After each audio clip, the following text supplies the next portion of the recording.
I love it when God speaks through these ancient texts. Sometimes I wish God wasn't as particular, don't you? Now I pray that God is still speaking and speaks to you and to me through the thoughts that we entertain at this time. Searching the internet, I found several sites that were dedicated to insults to say in case of needing a good comeback. I must admit, growing up, I found an insult that I would often use. If I had an issue with someone, I would wish that the fleas of 1,000 camels invade their armpits. That was not very nice, was it? Several of the sites claim to at least have 50 comebacks to use when you need to retaliate with the right slur or the right insult. Trust me, in the sacredness of this space, I can only use a few of them. You got a little feedback. Do y'all hear that? Mm-hmm. Or is it just me? Okay. Here's one of them. You have your entire life to be a jerk. Why take today off? That's not very nice. If you're waiting for me to care, I hope you brought something to eat because it's going to be a really long time. Someday you will go far. Someday you'll go very far. And I really hope you stay there. Jesus might love you, but everyone else definitely thinks you're something else. You're about as useful as a screen door on a submarine. It's kind of hilarious watching you try to fit your entire vocabulary into one sentence. Please, just tell me you don't plan to homeschool your kids. Earth is full, please go home. Folks, these are the cleaner ones that were on these websites. That's sort of frightening, isn't it? Sadly, you and I might suppose that those quips were from middle school children, but not. Most have been taken off of Facebook pages of people who claim to be adults. We are born innocent and clean as babies, but as we grow, we become scarred, callous, and immature. Jesus knew this about the human development, and that is why he spoke in this litany form in Matthew that we just all heard together. There is a statement about immaturity, and then a statement that describes the human condition, and Jesus offers us and says, I dare you to live it a different way. I dare you to strive to live differently than what you have heard.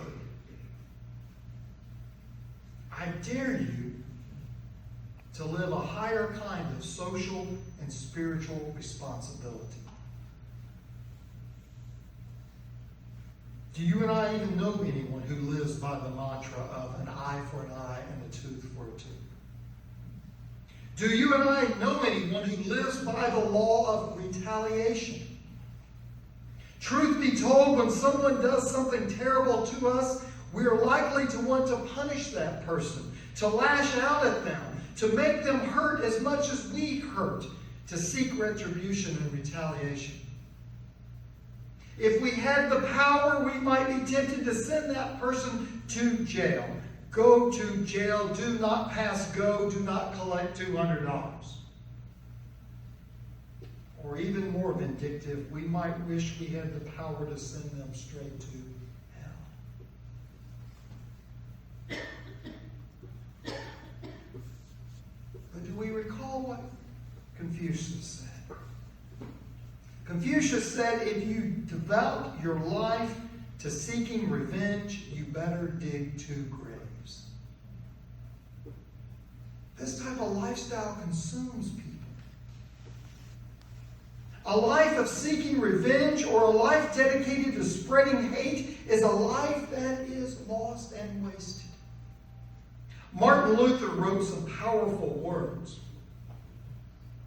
When I say, it was Martin Luther King wrote some powerful words. I want to read these words first, and then I'll share with you under what circumstance he wrote these. MLK Jr. wrote, "The early Christians rejoiced when they were deemed worthy to suffer. When they were deemed worthy to suffer for what they believed. In those days, the church was not merely a thermometer that recorded the ideas and principles of popular opinion. It was a thermostat that transformed the mores of society." Martin Luther King Jr. wrote those words in a letter while sitting in a Birmingham jail. He understood that human nature is to be retaliatory, to seek revenge. But followers of Christ seek a different pattern of life. A pattern of life that transforms the mores of society. A pattern of life that seeks to be socially and spiritually responsible. Think about this. Jesus, who forgave those who crucified him, even at the moment of death. And Jesus, who forgave us, calls us to a higher kind of social and spiritual responsibility. A life of discipleship. He says, "You have heard it said, you shall love your neighbor and hate your enemy. But I say to you, love your enemy. Pray for those who persecute you, so that they may be children of your Father in heaven." Jesus is trying to get you and I to think beyond our visceral, emotional response. Jesus is trying to get us to live within God's idea of a higher kind of social and spiritual responsibility. In other words, God is trying to get us to grow up spiritually and become what God longs us to become. You might think it's impossible to love someone who has injured you. But through Christ, there is possibility. Jesus' life, Jesus' death says that by the grace of God, it is not impossible at all to live in a higher state of social and spiritual responsibility. On May 24th, 2011, something horrible happened in Jessica Roquel's life. She tried to call her mother, but the phone rang and went to voicemail. Jessica left a message for her mom. "Mom, call me as soon as you get this message. I'm worried about you." Later she tried again, and then the call went straight to voicemail. Jessica called her grandmother and learned that her grandmother was at the police station filling out a missing persons report. It took search and rescue 3 days to find Jessica's body. Her body was no longer recognizable. It took 24 hours to even confirm that it was Jessica's mother. The police determined that Jessica's stepfather had killed her mother. They found him just across the Nevada border and they arrested him. He pleaded guilty and he received 55 years in prison. At the sentencing, Jessica spoke directly to her stepfather in the courtroom.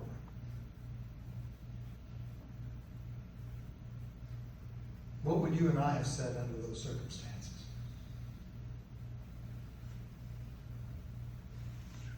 Jessica saw it was an opportunity to bear witness to her faith. So in a very harsh and hard, difficult circumstance, she looked at him and said this: "Regardless of what you have done, I still love you for the person you were meant to be." I'm asking God to keep the anger off my heart this whole time. I'm asking God to give me an unearthly peace. I'm asking God to wrap me in His love. And it is because of God that I can seek to forgive you.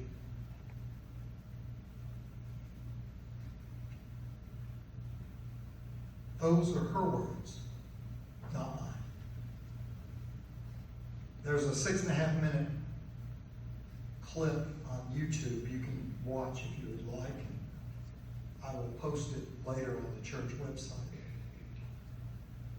It's entitled Endless Grace, a Story of Forgiveness. But listen again, that is her story, not mine. That is her story, not yours.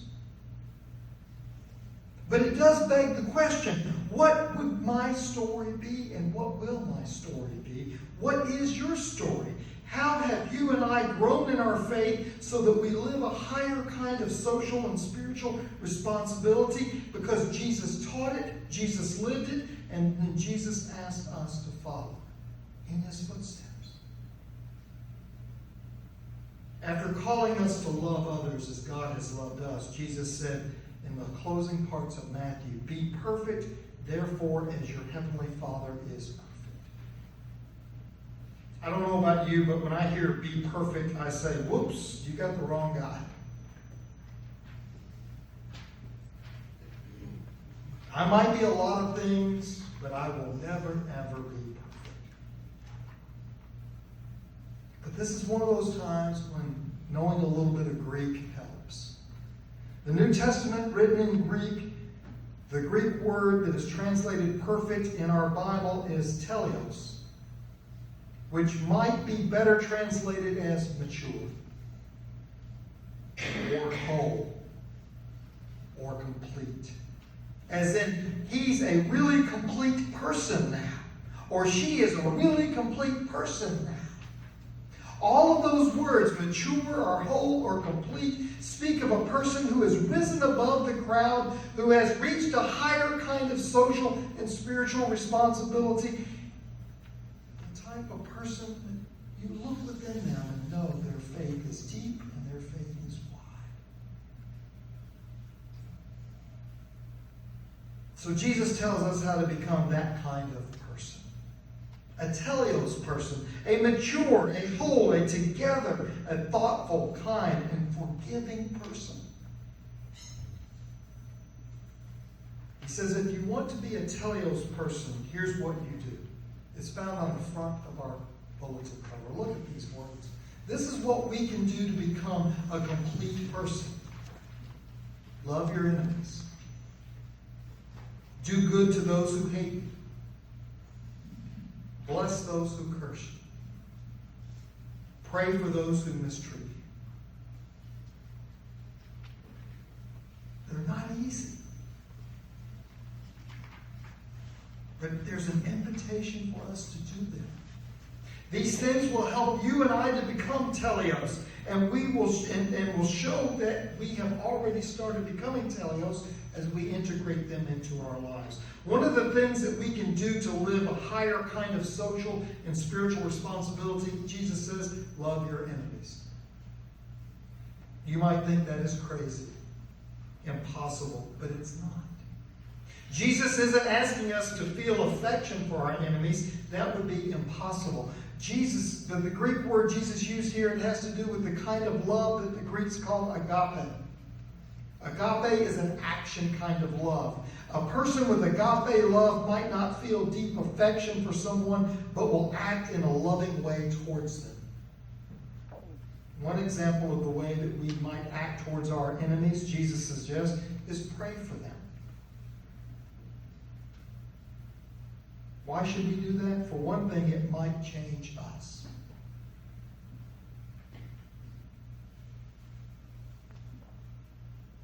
But in any event, it will make us teleos, complete. It will help us become people of faith who are living a higher kind of social and spiritual responsibility. Social and spiritual responsibility is what's going to bless the tie that binds us in Christian love. So I'm going to close with two simple statements that we all need to embrace if we're going to live differently. If we're going to live spiritually responsible in love and respect and harmony, if we're going to be found complete. Number one, if revenge is all about making ourselves feel better and superior to the one who hurts us, this can be equated to sort of a kind of a sugar high. A quick fix that passes swiftly and leaves us less healthy. You ever had that? You ever felt like you were weak and you needed a candy bar? And you grab that candy bar and for just a moment, what do you have? A little bit of energy. But then when you crash, you feel like you've been crashed to the front. It's a quick fix. That's what revenge is. Jesus' way is more like personal exercise and discipline. It's harder and it's slower, but it leads to better health and a more sense of completeness. And the number two statement. So Jesus asked us to do something counterintuitive. Jesus is asking you and I to love the unlikable. To love the conservative, love the liberal. Love the strange or the stranger. Love the one that irritates you. When this material comes up in the lectionary, and we have recently finished probably the most divisive presidential campaign in modern day history, learning to love one another again is necessary if we're going to heal as a nation.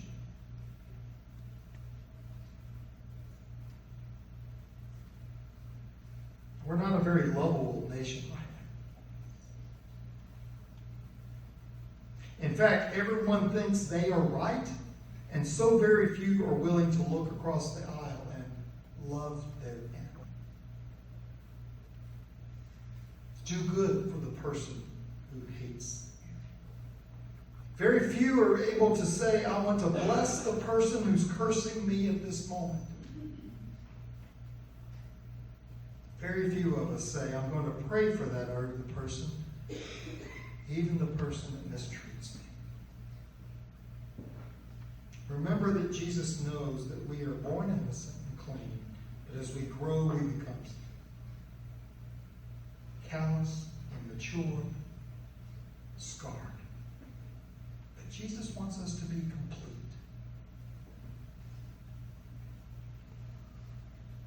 Jesus knew this about human development, and that is why he spoke in this litany form found in Matthew that we just all heard together. We need healing, and we need followers of Christ who are actively working to be complete, to live socially and spiritually more responsible. Amen.